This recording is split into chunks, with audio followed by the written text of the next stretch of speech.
Assalamualaikum. 5 cara mengobati sakit lutut yang dapat dilakukan di rumah. Sobat, ada berbagai cara mengobati sakit lutut, bahkan beberapa di antaranya bisa kamu lakukan di rumah. Hal ini penting untuk kamu ketahui, sebab lutut menjadi penunjang aktivitas sehari-hari, mulai dari berdiri, berjalan, dan juga berlari. Oleh karena itu, sakit lutut perlu segera diatasi. Munculnya rasa sakit pada lutut umumnya disebabkan oleh radang sendi, cedera, atau aktivitas yang bisa memberikan tekanan berulang pada lutut. Misalnya, gerakan melompat pada olahraga bulu tangkis dan juga basket. Keluhan nyeri biasanya disertai dengan pembengkakan pada lutut dan juga kemerahan. Nah, agar keluhan pada lutut ini bisa segera pulih, kamu bisa melakukan berbagai cara untuk meredakan dan mencegahnya kambuh kembali. Nah, lalu caranya apa saja? Pertama, lakukan teknik RICE. Nah, metode RICE, rest, ice, compression, dan elevation merupakan langkah-langkah pertolongan awal yang dapat dilakukan ketika lutut kamu terasa sakit atau baru saja mengalami cedera ringan.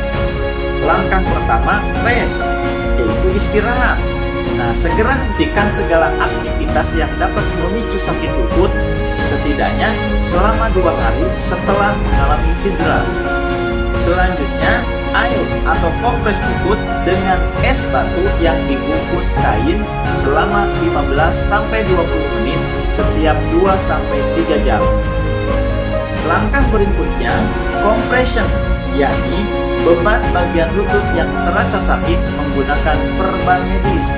Namun, perlu diingat untuk tidak membungkusnya terlalu ketat agar aliran darah tidak terhambat. Terakhir, elevation, yakni posisikan lutut yang terasa sakit lebih tinggi dari dada.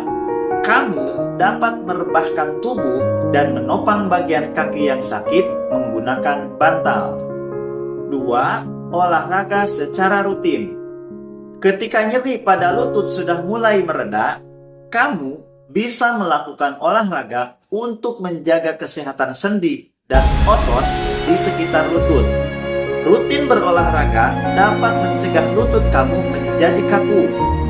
Namun, pastikan kamu melakukan olahraga yang ringan terlebih dahulu agar tidak langsung memberi beban berat ke sendi lutut yang sedang dalam masa pemulihan.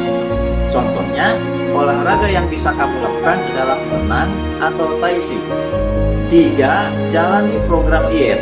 Nah, berat badan berlebih atau overweight dan obesitas dapat memberi tekanan tambahan pada lutut.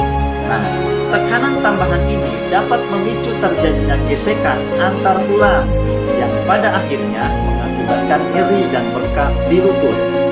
Oleh karena itu, program diet sangat disarankan bagi orang yang mengalami overweight maupun obesitas, karena pastinya kaki akan menopang beban badan yang berat dari tubuh kamu. Selain mengurangi resiko terjadinya sakit lutut, diet juga dapat mengurangi resiko penyakit kronis seperti diabetes. 4. Gunakan krim capsaicin. Nah, capsaicin adalah senyawa aktif dalam cabai yang bila digunakan sebagai kandungan krim atau salep dapat berperan dalam menghilangkan rasa sakit. Krim capsaicin telah terbukti dapat mengurangi rasa sakit pada lutut karena artritis. Pada sebagian orang, krim capsaicin dapat menyebabkan iritasi kulit. Jika muncul reaksi seperti kemerahan dan gatal-gatal di kulit setelah penggunaan krim capsaicin, segera bilas kulit dengan air mengalir dan konsultasikan ke dokter bila keluhan memburuk. 5. Konsumsi suplemen. Sebuah penelitian mengungkapkan bahwa vitamin E dapat mengurangi sakit lutut karena memiliki sifat antioksidan dan anti radang. Fungsi ini pun seringkali dimanfaatkan untuk mengurangi peradangan pada sendi. Namun, masih diperlukan penelitian lebih lanjut untuk mengetahui cara kerja dan efektivitas suplemen ini terhadap sakit lutut. Selain berbagai cara di atas, kamu juga dapat mencoba mengonsumsi obat-obatan anti nyeri seperti paracetamol atau ibuprofen. Namun, penggunaan suplemen maupun obat-obatan untuk mengobati sakit lutut sebaiknya sesuai anjuran dan dosis yang telah ditentukan oleh dokter. Jika kamu telah mencoba beragam cara mengobati sakit lutut, tetapi keluhan nyeri lutut tidak membaik atau justru memburuk, sebaiknya periksakan kondisi kamu ke dokter untuk mendapatkan penanganan yang tepat. Nah, demikian Sobat Sehat konten kali ini dan semoga bermanfaat ya. Jangan lupa follow, like, komen, dan share. Terima kasih. Wassalamualaikum warahmatullahi wabarakatuh.